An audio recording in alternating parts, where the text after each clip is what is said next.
This is Alex Massa, and you're listening to the Labrador Leadership Podcast with Bob Nolly. Yes, they are. Live from the RVA, this is the Labrador Leadership Podcast with Dr. Bob Nolly. The program that brings you the leadership skills that can make you the most authentic, approachable leader for the sake of your business, your team, and for you. Now, here's Bob. Ladies and gentlemen, welcome to the program. How are you? So glad you found your way here again. It's time for me to say thank you.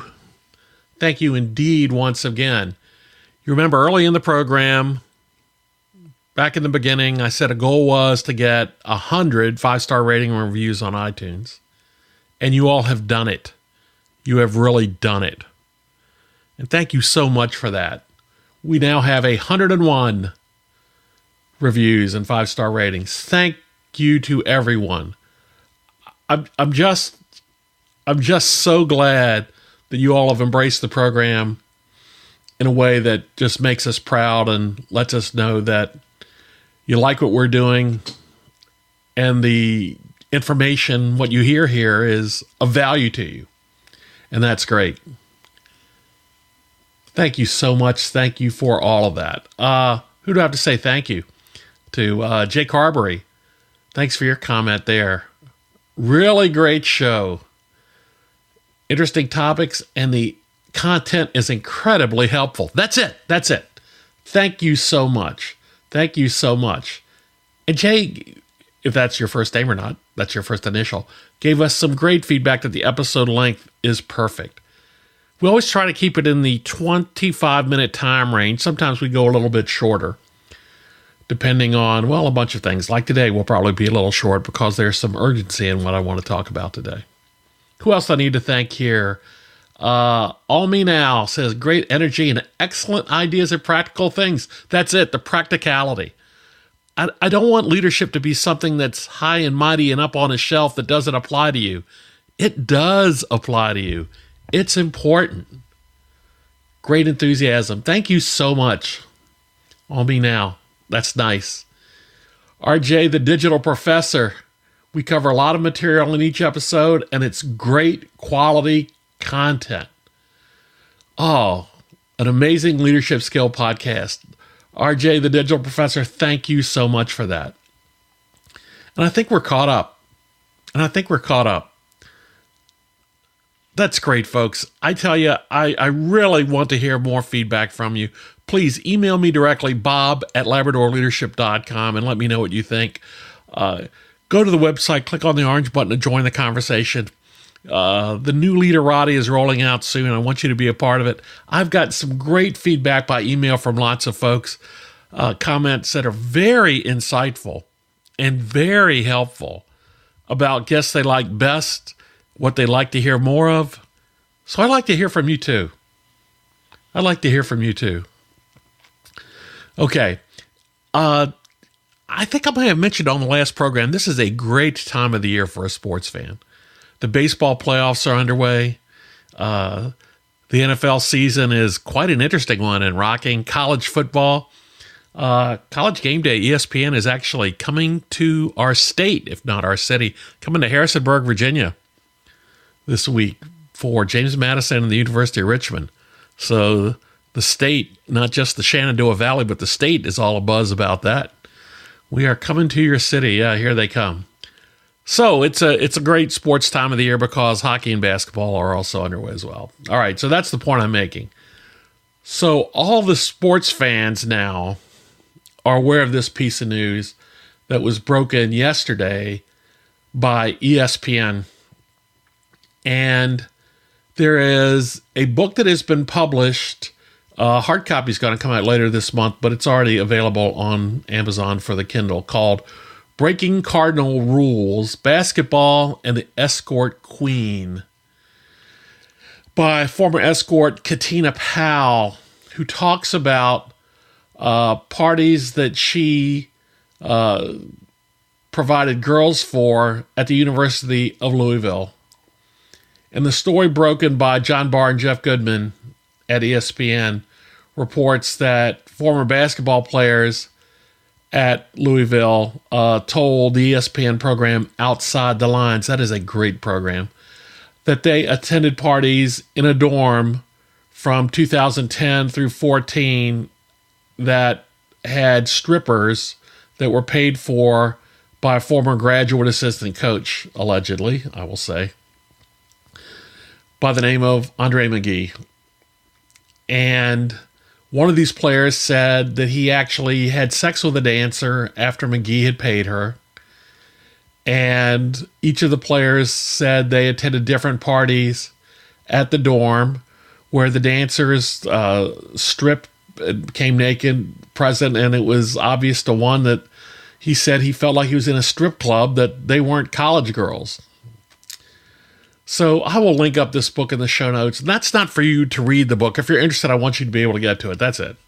And it's very short, and it's very early in the game here. It's getting mixed reviews. You know, the fans that are interested in what's going on have rated it highly, and others that are not as interested don't think quite as much of it. But part of the story is that Pal told Outside the Lines that he had given her cash for side deals, which included sex with some recruits and with guardians who came with them on visits, and some Louisville players. Now, if you're not a sports fan, particularly a college basketball fan, the governing agency of college sports, NCAA, has very strict rules about recruiting in all sports. And the visits, the number of visits, the timing of visits are very tightly governed by the rules and what can happen. So schools go the distance to make sure they are pretty well buttoned up and everything is in place when a sought-after recruit is coming for a visit to their campus. Players say that at Louisville, they talked on the phone with a recruiting coordinator and one of the coaches that had been talking to them and their parents about being recruited, and that they were also introduced by the phone to their host, which was a girl that said, "I will be your host for the entire weekend when you come to visit." And nothing more than that was said, but there was a feeling that it was implied that they would be with him, the host would, the whole weekend. So that's where this comes from. Now, that seems kind of sordid, perhaps not content for here on this program, but I think it's important to mention this point. The head coach at the University of Louisville is Rick Pitino. And the question that comes out now is, did he know about this? Did he know about this? And of course, there is a good bit of silence from both the university and from Coach Pitino himself. And if you're a college basketball fan, and whether you're a Cardinal fan or not, try to just step back one level from your fandom today. I mean, if you're a Kentucky Wildcat fan listening to this, let's look at it from the leadership perspective here and not, raising a ruckus here because it's the hated Cardinals that this has happened to. So Coach Pitino, the question that's being asked of Coach Pitino is, did you know about this? And there are lots of thoughts. He has not said much, but he did speak to ESPN within the last day or so. And he said this to Dana O'Neill, according to ESPN, on a phone call. He said, allegedly, "I don't know if any of this is true or not. There's only one person who knows the truth, and he needs to come out and tell the truth to his teammates, to the University of Louisville, to his fans, and to his coaches that have taught him to do the right thing for years and allowed him to be part of something special here. He's the only one with the answers. Whether it's true or not, I don't know. Everything else is absurd. I don't care about the legal issues. If he's done something wrong, he has to own up to it and do his penance." So that's the word from Coach Pitino there. Now, what happens next? there'll be of course, investigations by the NCAA. There'll be investigations by the university. But a couple of thoughts come to mind here, and now we start looking at this through the leadership lens. I think by nature, college basketball coaches, because of all that's at stake, because of all that the money that's involved for the program, for the university, for their conferences, generally, coaches can be characterized as a bit of a control freak by nature, and to have their hands on everything. And that there is nothing that can happen that they're not aware of. So if you subscribe to that at face value, then the question of whether or not Coach Pitino was aware of what allegedly happened is answered easily. But I don't think it's that easy. Yahoo sports writer Pat Forte was on the Dan Patrick Show today, and he made the comment that sometimes programs get so big, and let me tell you, in Kentucky, the University of Kentucky and the University of Louisville, those are really, really big programs. They are huge. And it's impossible, he contended, that a coach knows about everything that's going on. And particularly now, for a coach, whether you include Coach Pitino in this class or not, has gotten older, it becomes even more difficult to take care of every nit and every nuance that goes on in the program. And Pat Forte is a hometown guy there in Louisville, so he has his finger on the pulse of this. And he did say that it was, it was possible that this was going on without the coach knowing about it. All the coaches that have this attention to detail, and Pitino has been famous for it as well, he seemed to think that it was more a myth than reality. And he really got the feeling that Pitino was genuinely shocked to hear this was going on. So this brings us to the whole concept of plausible deniability.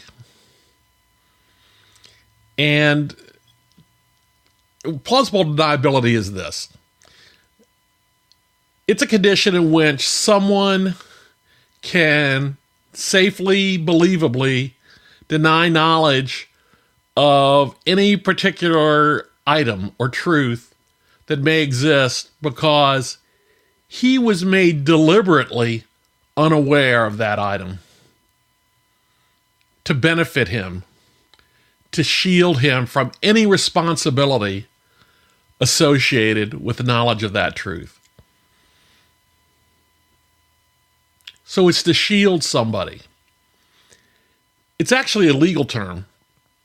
And it's the ability of a person, sometimes in organizations, it's a senior official, a basketball head coach would fall into that class, that has a formal or informal chain of demand, can deny knowledge or responsibility for any actions committed by others because of a lack of evidence that can confirm their awareness of it.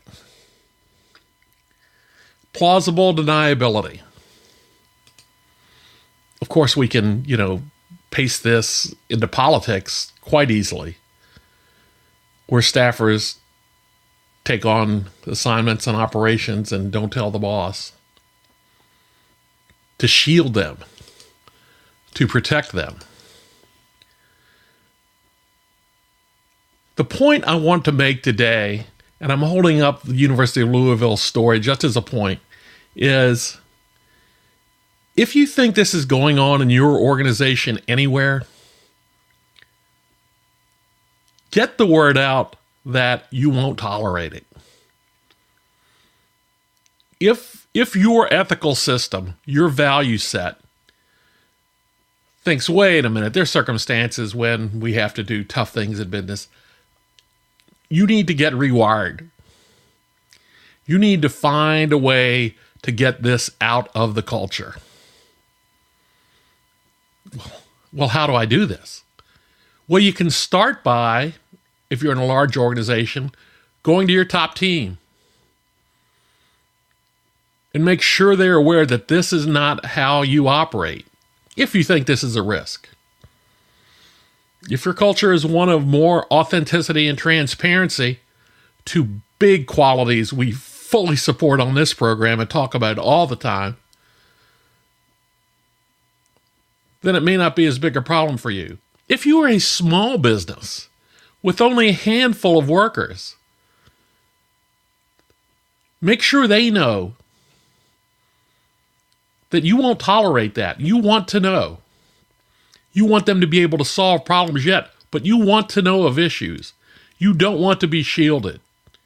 Because in this day and age, when everybody with social media is part of the media, you can bring your organization to the ground, crumbling. Whether you're a small business with a half dozen people or a large corporation with thousands. Should I mention Enron or WorldCom here?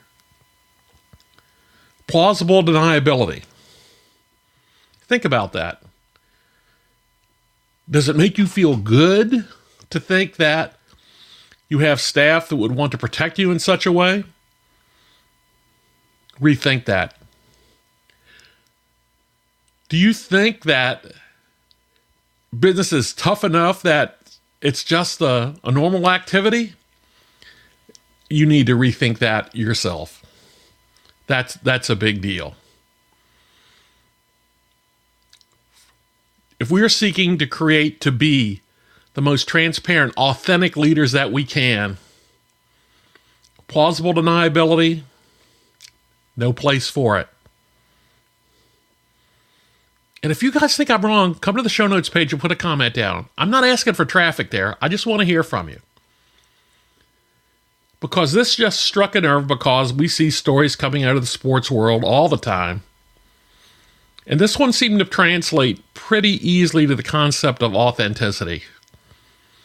And I thought it was worth us discussing it for a while. Not a fan? Okay. Go do your work today and move on. Are a fan? Think about this. But I'll have links in the show notes that you can find more about and think about this. It really is something worth sharing with your team, whether you're in the clear or not, if you think it's a problem or not. What a great roundtable talk to ask them, do you think we're like this? Are you like this? Okay, folks, we'll see you next time. Thanks for listening to the Labrador Leadership Podcast. For the sake of all the special people in your life that deserve you to be the best leader you can be. Connect with us on our website at LabradorLeadership.com, on Facebook at Labrador Leadership, and on Twitter at Lab Leadership. Now, here's a final thought from Bob. Okay, ladies and gentlemen, thank you very much for being here today. One thing I want you to do today, go to our webpage, LabradorLeadership.com, click on the orange button. It's time that you start getting the good stuff. Take care of one another. And we'll see you next time. Bye.